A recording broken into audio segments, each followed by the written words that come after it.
Guys, welcome dito sa The Sun Tarot. Ang reading nito ay for collective for anyone who can resonate. Sa reading nito, this is a general and a collective reading. Your energy at this time. Spirit, lead me where my trust is without borders. Let me walk upon the waters. Wherever you would call me.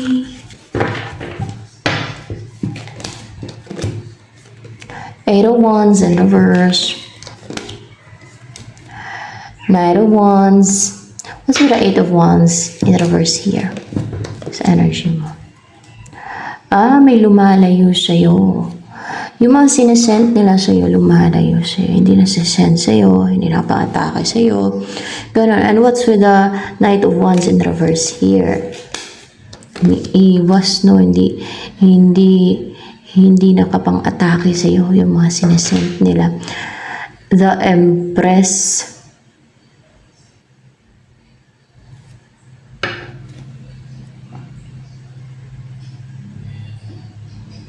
Ano tong Knight of Wands pa in reverse?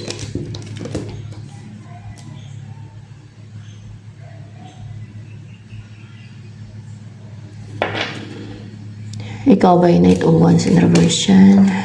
No, it's not you eh. Hindi committed or hindi nagtuloy-tuloy. Maybe itong pang-atake sa'yo, connected ba ito sa Eight of Wands in reverse? Hindi. Yung mga ginagawa nila na something na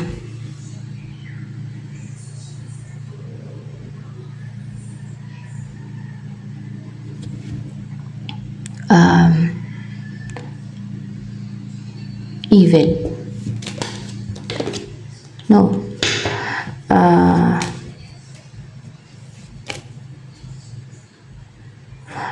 Parang gusto nilang angkinin yung sa'yo.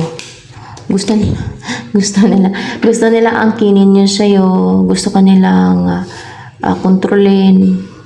Gusto nilang yung mga superior ba? Kasi gusto nilang yung superior sa buhay mo kasi gusto nilang kunin kung anong sa'yo. Gusto nilang angkinin kung anong sa'yo. So, hindi nagtuloy-tuloy na yun na makuha nila tong attractiveness mo. Now, you are attractive again. No? Gusto nilang mapasa ka nila yung attractiveness mo. Kita mo mga Covitos. Mga Covitos, so.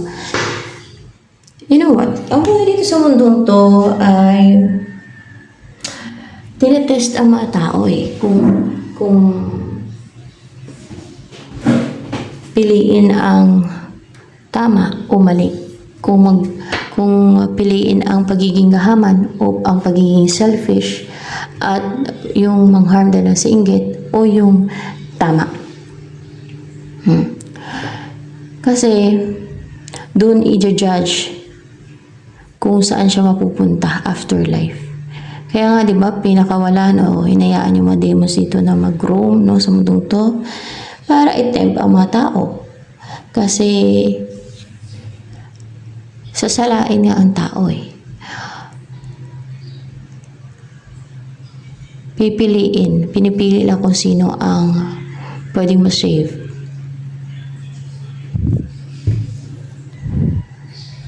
Ang buhay dito sa mundong to ay saglit lang, hindi naman matagal ang buhay ng tao dito sa mundong to. Isipin mo, hindi aabot ng 80 years old ang karamihan, no? Or 70 years old, madalang pa umaabot sa ganyang edad yung mga tao. Pero that's their choice, no? In life, yung pairalin yung pagiging gahaman nila at yung pagiging sakim nila. Sakim to. Gusto na angkinin yung attractiveness mo. Lahat ng sayo.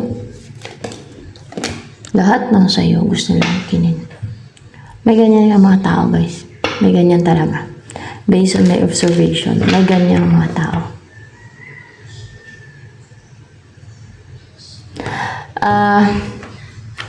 Ano pa ang energy mo ngayon?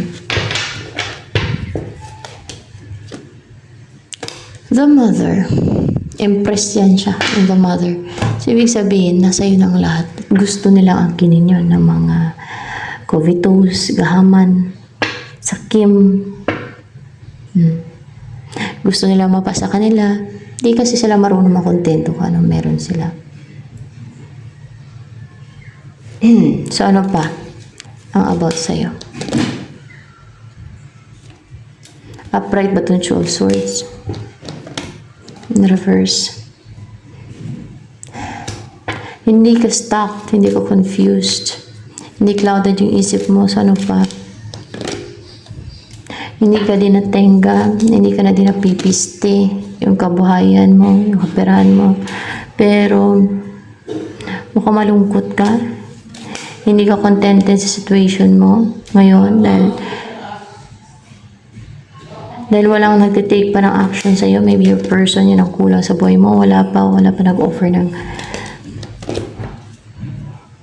yung nakadistance sa'yo, hindi pa nagre-reach out hindi pa nagtitake na action. That's why wala pa nangyaring balance inyong dalawa.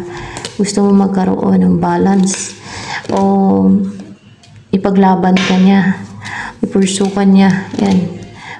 Na kahit na may mga opposing forces na parang pumipigil sa kanya na, pinipigilan siya, dapat lumaban siya, maging courageous and still positive siya and maging brave, maging strong para you will be together, so that you will be together. Ayan. So, ay happy ka na, hindi ka na malungkutin. Para positive na yung buhay nyo, para masaya na kayo, inspired and positive. Para stable na kayo. At karoon na ng movement sa inyong dalawa. Ang kumilos na yung person mo, gumalaw-galaw. And the tower, what's the tower here? Ang mag-end na yung pagiging defensive ng person mo, hindi na maging defensive si person mo. Nang sa ganun mawala na yung mga humaharang na devil ito. Na-destroy na itong mga evil, kung hindi man devil, nasa evil forces. Yan, ma-destroy na sila. Wala na yung mga humahadlang sa person mo. Yung mga humaharang, ayan. The Hierophant, mga humaharang na gumagawa ng spiritual. Pwedeng humaharang na gumagawa ng spiritual sa inyong relationship, sa inyong connection. Nang sa gano'n na hindi na sila makapanghadlang, na hindi na sila makapangharang. Ayan. Upright ba itong King of Swords? In reverse. And Emperor. Para, may Empress and Emperor. Para maging mag-asawa na kayo ng person mo, para magsama na kayo. Ano ang energy ng person mo? Knight of Cups, meron siyang susuyuin. Sino susuyuin niya? Ikaw? Upright ba to?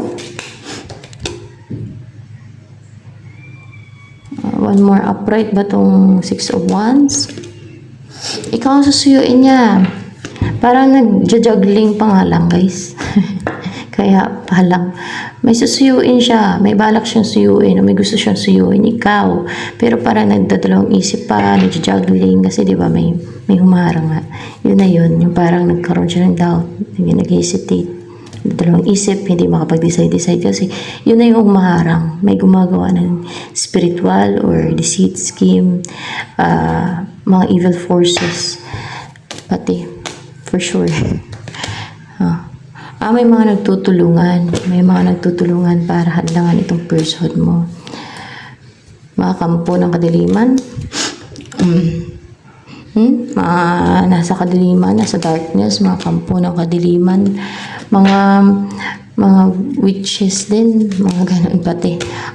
Diba? Kampo na kasi ng kadiliman yung mga witches na yan. Kahit i-deny pa nila, kampo niya sila ng kadiliman. Kung mabuti kang tao, bakit mo naman pakialaman ang love life ng iba, ang buhay ng iba? Bakit mo pairali ng inggit mo, insecurities mo, mangharm ka, gagawin ka ng deceit scheme?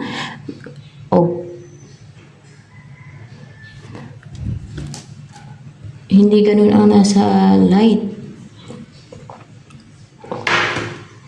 Hindi pairali ng inggit. At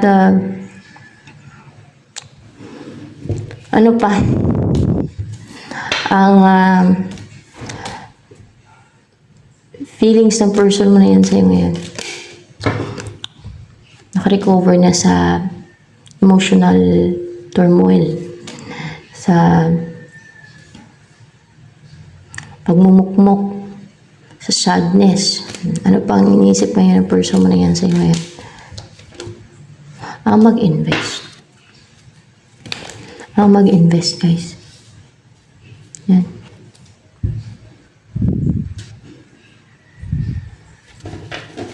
Ang maging giving towards you. So, pag yan ang ginawa niya, ay magtatagumpay siya, no? Pero kung magpapahadlang siya, kung mag-hold back siya, ay hindi magtatagumpay. The magician, ang gagawin niya lahat, gagamitin niya lahat ng tools niya para magawa niya na to, yung makapag-invest sa'yo. So, ano pa? Ang inisip ngayon ng person mo sa'yo. Tungkol sa'yo o sa'yo. Ganun. Reach out sa'yo na para magkaroon ng beginning sa inyong dalawa. Para mag-umpisa na kayo ng relationship. Maging courageous siya na mag-reach out sa'yo. Madali lang naman mag-reach out. Yung ginagamit ng kaaway dyan, yung pride ng isang tao. May pride. Yung takot, pati yung fear. Yung phobia, trauma, nervous. Manipulation, minamanipula nila para makaramdam ng insecurity, para maging prideful. So, binigyan ko na ng sample para alam niya kung paano siya nakukontrol at napipigilan. No? So, ano pa? Yan, through that. Yung isip niya yan ang kinukontrol. Emosyon niya. Namanipula yan. Through that. No? Ganun siya nakukontrol. Katulad ng kung meron kang pupuntahan na takot ka pumunta sa puntahan mo kasi parang may masamang mangyari. Parang mga ganun ba? So, kung hindi mo gagawin yun, hindi ka makakapunta sa pupuntahan mo. Ganun. Ibig sabihin, minamanipula lang yung isip mo nun. Para hindi mo mapuntahan yung pupuntahan mo. Kunwari ay pupunta ka sa simbahan. Madami kang maiisip na reason para hindi pumunta sa simbahan. Baka i-judge ka ng iba. Ganun. Baka i-chismis ka lang ng iba. O kung ano pa. Basta may mga ganun. Ganun yung naisip ng tao na may gusto mangontrol sa kanyang mga sa evil forces, ayan. At mga witches. So, ano pa?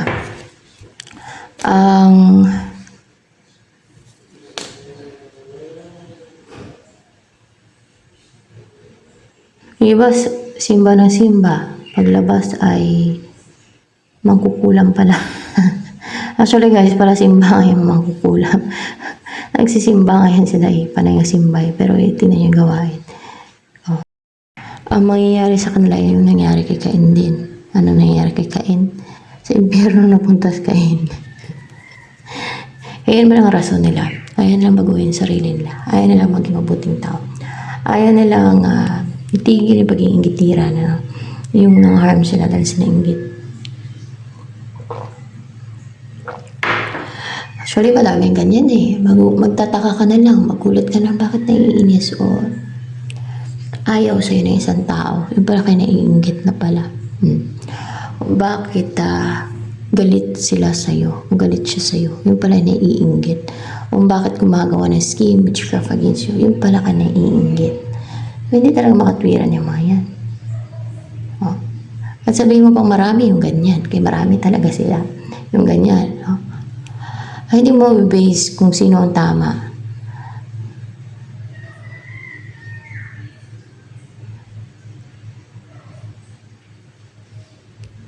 sa dami. Hindi porket marami sila, sila na ang tama. Dahil sa mundong to, mas madami ang napupunta sa impyerno at napakarami napupunta sa impyerno. Madami ang baluktot. Kukunti lang ang righteous, madalang.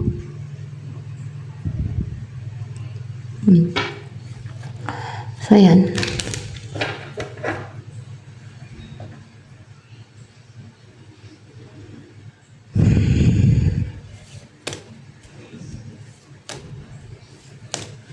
Madami ang evil doer. Madami ang deceitful. Malalaman na lang yan afterlife. Hindi porket marami sila na against sa isang tao o sa ilang tao lang ay sila ng tama. Sila ang righteous. Dahil sa mundong to, marami ang evil compare sa righteous. Kaya nga, kukunti lang nakapunta sa langit. Marami na sa impyerno at sa abyss. Yun ang realidad. Yun ang katotohanan. Nadaming baluktot, foolish.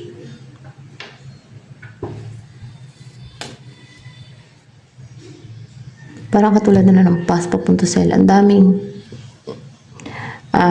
naglalakad papunta sa hell. Diba? They like each other. Gusto nila yung isa't isa, no? Pare-paro silang evil doers, mga ganon. Kasi raso nila, tao lang sila.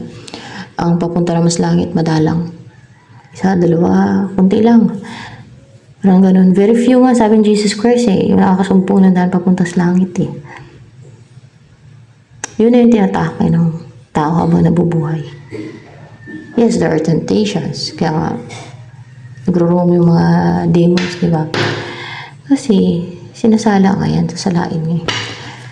Kung sino mapunta sa langit lang.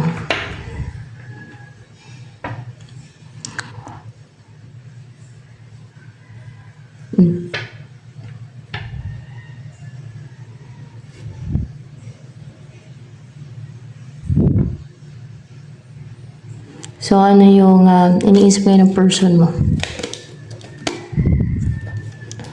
Ang mag-umpisa kayong muli.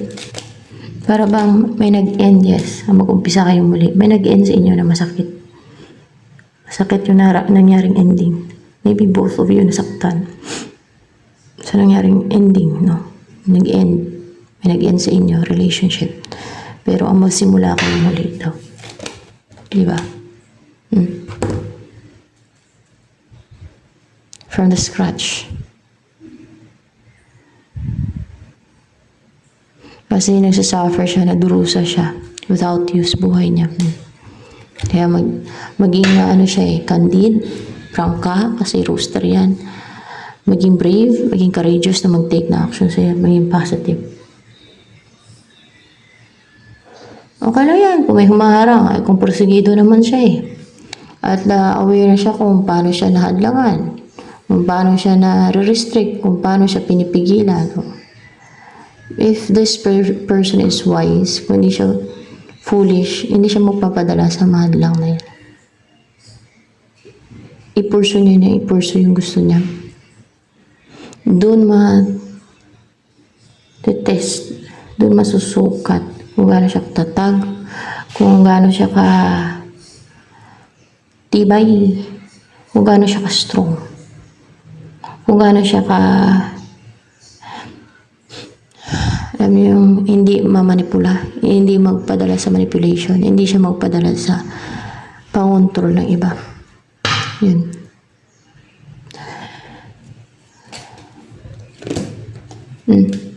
There will be a union na mangyayari. Lalo kung magpursige itong person mo, kung maging brave siya at maging candid, na hindi siya maging mahiyain o hindi siya mahiya pa. Maka-recover din sa stress, sa pag-overthink, sa problem, sa mga pinagdaanan ninyo, no? makarecover din kayo. May tahimik na din yung isipan ninyo, yung buhay ninyo. Yan ang ayaw ng mga evil na mga tao at mga evil na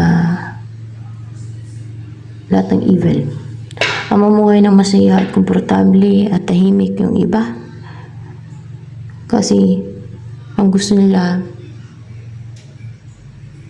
mang-harm, mang-destroy, manghalit, mamiste.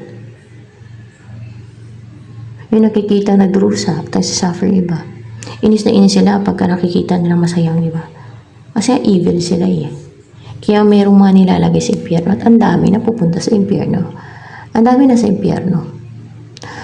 Makunti lang dun sa langit to. 5% isipin yun. Out of 100% sa lahat ng namatay, 5% lang nandun sa langit. Ang sa impyerno at sa abyss ay marami. Yung sa abyss naman, sukdulan na sa kasamaan na magpinagagawa dito sa mundong to. Yun ang mga pinaglalagay doon. Matinding suffering sa ang dinadalas ang mga sa abyss. Sipin yun, forever sila doon. So ito na lamang guys for collective reading.